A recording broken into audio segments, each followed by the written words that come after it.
সকল জল্পনা কল্পনার অবসান ঘটিয়ে অবশেষে ২৫ ডিসেম্বর বিএনপির ভারপ্রাপ্ত চেয়ারম্যান তারেক রহমান দেশে ফিরছেন। দর্শক, জনপ্রিয় সংবাদে স্বাগত। শুনছিলেন শিরোনাম।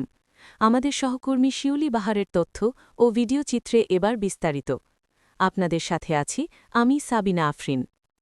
লন্ডনে বিজয় দিবস উপলক্ষে আয়োজিত সভায় বিএনপির ভারপ্রাপ্ত চেয়ারম্যান তারেক রহমান আগামী ২৫ ডিসেম্বর দেশে ফিরছেন বলে নিজেই জানিয়েছেন।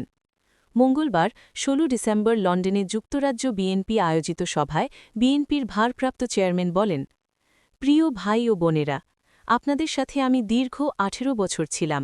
এই দীর্ঘ সময়ে বিভিন্ন অনুষ্ঠানে বহু মানুষের সাথে দেখা হয়েছে। আপনাদের সাথে বহু স্মৃতি রয়ে গিয়েছে। আপনাদের সাথে বহু দুঃখ কষ্ট শেয়ার করেছি। আজকে যুক্তরাজ্যে যারা আছেন, বিশেষ করে ইয়াং জেনারেশন, সবার প্রতি আমার একটি অনুরোধ, ইনশাআল্লাহ আগামী ২৫ তারিখে আমি দেশে চলে যাচ্ছি। তাই সেদিন আপনারা কেউ দয়া করে এয়ারপোর্টে যাবেন না, কারণ একটি হট্টগোল তৈরি হবে এবং মানুষ জানবে যে ভিড় করা সবাই বাংলাদেশি। দেশের সুনাম নষ্ট হবে।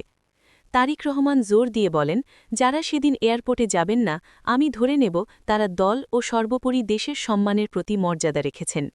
বক্তব্যের শেষ পর্যায়ে সবার কাছে নিজের ও খালেদা জিয়ার জন্য দোয়া চান তারেক রহমান। নেতাকর্মীদের ঐক্যবদ্ধ থাকার আহ্বান জানিয়ে তারেক রহমান বলেন, সামনের দিনগুলো খুব সহজ হবে না। ঐক্যবদ্ধ থাকতে পারলে আমরা আমাদের পরিকল্পনাগুলো সফল করতে পারব এবং আমরা আমাদের প্রত্যাশিত বাংলাদেশ গড়ে তুলতে পারব। তিনি বলেন, ২ মাস পর দেশে বহুল প্রত্যাশিত জাতীয় নির্বাচন অনুষ্ঠিত হতে যাচ্ছে। একটি দায়িত্বশীল রাজনৈতিক দল হিসেবে মানুষের মাঝে সচেতনতা সৃষ্টি করা যেমন বিএনপির দায়িত্ব, তেমনি দেশের মানুষের সামনে একটি সুস্পষ্ট পরিকল্পনা তুলে ধরাও তাদের গুরুত্বপূর্ণ দায়িত্ব। আমি কোনো স্বপ্নের মধ্যে নেই, আমি আছি পরিকল্পনার মধ্যে। দলের ভারপ্রাপ্ত চেয়ারম্যান তারেক রহমানের জন্য বাসভবন এবং অফিস প্রস্তুত করেছে বিএনপি। প্রায় ১৮ বছর পর আগামী ২৫ ডিসেম্বর স্বদেশে ফিরে গুলশান অ্যাভিনিউর ১৯৬ নম্বর বাড়িতে উঠবেন তারেক রহমান। এই বাড়ির পাশেই ভাড়া করা বাসা ফিরোজায় থাকেন বিএনপি চেয়ারপারসন খালেদা জিয়া। গুলশানে বিএনপি চেয়ারপারসনের কার্যালয়ে ভারপ্রাপ্ত চেয়ারম্যানের জন্য আলাদা কক্ষও তৈরি করা হয়েছে। এছাড়া গুলশানে আরেকটি বাসা ভাড়া নেওয়া হয়েছে, যেখান থেকে একাদশ জাতীয় নির্বাচনের যাবতীয় কার্যক্রম পরিচালনা করা হবে। মঙ্গলবার ১৬ ডিসেম্বর বিকেলে গুলশানের ৯০ নম্বর সড়কের ১০ সিল নতুন কার্যালয়ে সংবাদ সম্মেলনে তারেক রহমানের দেশে প্রত্যাবর্তন উপলক্ষে আমার ভাবনায় বাংলাদেশ শিরোনামে জাতীয় রিল মেকিং প্রতিযোগিতা কর্মসূচি ঘোষণা করেন দলের ভারপ্রাপ্ত চেয়ারম্যানের উপদেষ্টা মাহাদি আমিন।